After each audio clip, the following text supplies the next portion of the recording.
Hello everyone. आज के lecture में हम physical properties of carboxylic acid देखेंगे। कार्बोक्सिलिक एसिड की हम फिजिकल प्रॉपर्टीज देखेंगे आज के लेक्चर में। ठीक है ना? चलिए, तो देखो, aliphatic carboxylic acid up to 9 carbons atom are colourless and liquid at room temperature. ठीक है, शुरुआत वाले लिक्विड हो गए at room temperature with unpleasant odour, और इनकी अनप्लीजेंसी ऑर्डर होती है। ठीक है, the higher acids are wax like solid. Higher acid होंगे वो सॉलिड होंगे and are practically odourless due to their low volatility. ठीक है, क्योंकि इनकी जो वॉलेटिलिटी होती है वो कम होती है, मतलब उड़नशील होते, तो इसलिए इनका ये ऑर्डरलेस होते हैं। ठीक है, अब देखो कार्बोक्सिलिक एसिड्स आर,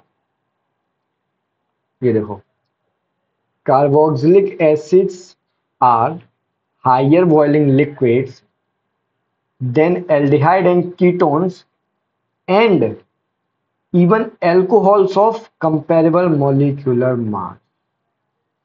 ठीक है, ये चीज अब आप समझो। देखो, जो कार्बोक्सिलिक एसिड है, कार्बोक्सिलिक एसिड्स होते हैं वो आप उनका बॉइलिंग पॉइंट सबसे ज्यादा होता है, और रीजन भी सेम ही है। देखो, कंपेरेबल मॉलिक्यूलर मास बोल दिया, तो इसमें आप ये चीज समझ लो कि यहाँ पे जो वंडरवॉल फोर्स के बेसिस पे आप इसको क्लासिफाई नहीं कर सकते, मॉलिक्यूलर मास तो सेम हो गया यहाँ पे। अब यहाँ पे भी आप स्पेशल फोर्सेस को देखोगे, जैसे हाइड्रोकार्बन, जैसे कि सॉरी हाइड्रोजन बॉन्डिंग हो गया आपका, या डाइपोल डाइपोल इंटरेक्शन हो गया आपका। ठीक है, तो यहाँ पे देखो, अब कार्बोक्सिलिक एसिड का जो बॉइलिंग पॉइंट है वो अल्कोहल से भी ज्यादा है। अभी तक आपने देखा था कि अल्कोहल का सबसे ज्यादा आ रहा था, एल्डिहाइड कीटोन से भी, ईथर से भी, हाइड्रोकार्बन से भी, हेलो एल्किन हेलोएरिन से भी ज्यादा जो बॉइलिंग पॉइंट था वो अल्कोहल का था। उसका रीजन भी क्या था? हाइड्रोजन बॉन्डिंग था। अब अल्कोहल से भी ज्यादा हाइड्रोजन बॉन्डिंग कौन दिखाता है? आपका एसिड दिखाता है। ठीक है, कैसे?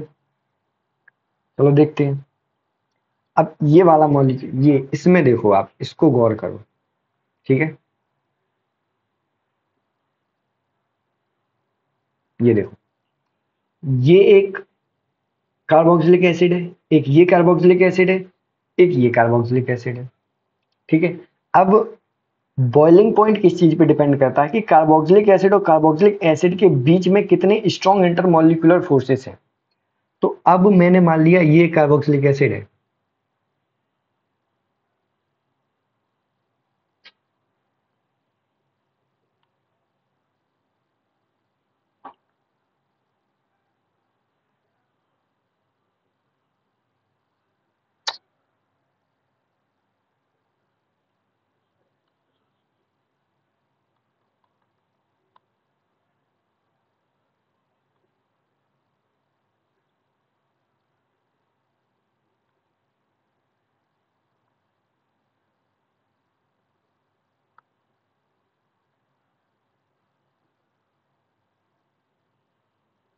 ठीक है, अब मान लो ये एक कार्बोक्सिलिक एसिड है।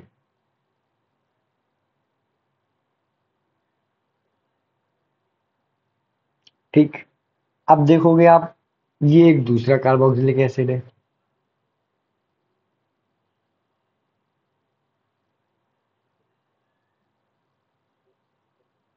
अब देखोगे आप कि यहाँ पे आपको दो मॉलिक्यूल, दो कार्बोक्सिलिक एसिड के बीच में आपको दो हाइड्रोजन बॉन्ड देखने को मिलेंगे।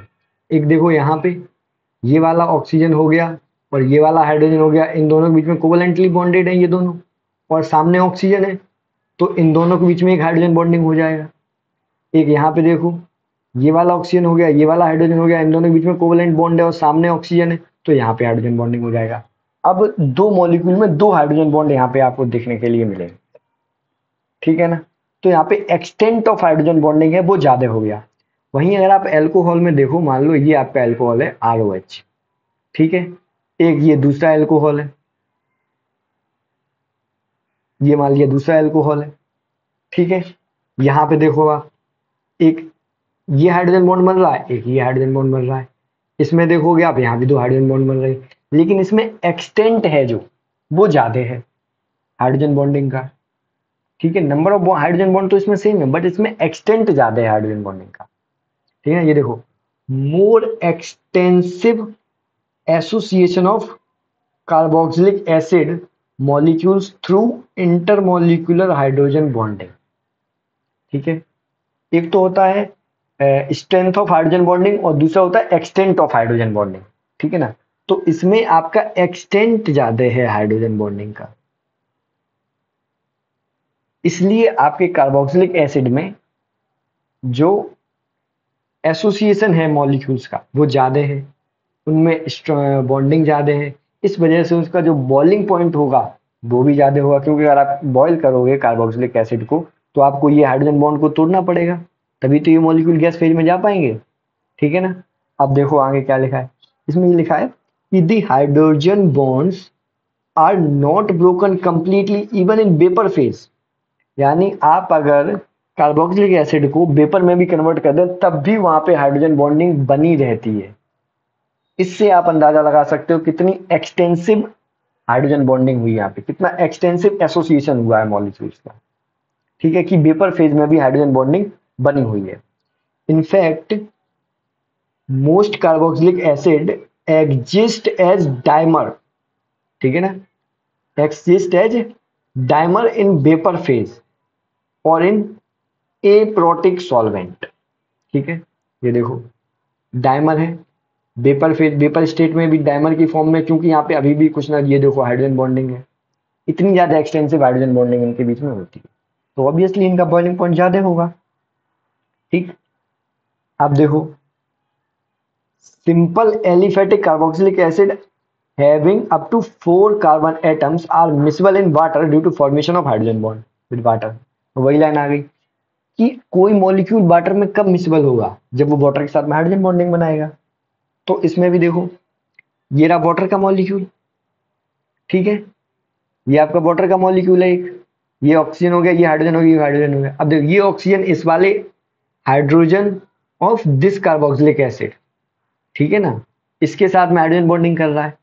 ये वाला हाइड्रोजन इस वाले ऑक्सीजन के साथ में हाइड्रोजन बॉन्डिंग कर रहा है और ये वाला हाइड्रोजन इस वाले ऑक्सीजन के साथ में हाइड्रोजन बॉन्डिंग कर रहा है। तो आप देख रहे हो कितनी ज्यादा हाइड्रोजन बॉन्डिंग हो रही है वाटर के साथ में। तो आप इससे समझ सकते हो कि वाटर में ये मिसेबल है, बट होंगे कौन से मिसेबल, लोअर मेंबर्स ही मिसेबल होंगे। जैसे जैसे आर आर चेन है जो वो बढ़ती जाएगी वैसे वैसे मिसेबिलिटी कम होती जाएगी। ठीक है, देखो वही लाइन आ गई, the solubility decrease with increase in number of carbon atoms. Higher carboxylic acid practically insoluble in water due to the increased hydrophobic interactions of hydrocarbon part। ठीक है, अब benzoic acid, benzoic acid the simplest aromatic amino acid nearly insoluble in cold water. ठीक है ना, in cold water में ये insoluble है, क्योंकि आप देखोगे इसके पास भी 6 कार्बन होते हैं, एटलीस्ट 7 होते हैं। ठीक है ना, ये हो गए 6 और ये हो गया 7वां कार्बन। ठीक है ना, तो देख रहे हैं आप 7 कार्बन है, यानी इसमें भी लॉन्ग चेन ऑफ कार्बन होगी, तो इसलिए ये भी इनसॉल्युबल हो जाता है कोल्ड वाटर में। Carboxylic acid are also soluble in less polar organic solvent like benzene, ether, alcohol and chloroform. ठीक है, तो आपका physical properties of carboxylic acid भी कंप्लीट हो गया है। आज के लेक्चर में हम यहीं तक देखेंगे। ठीक है।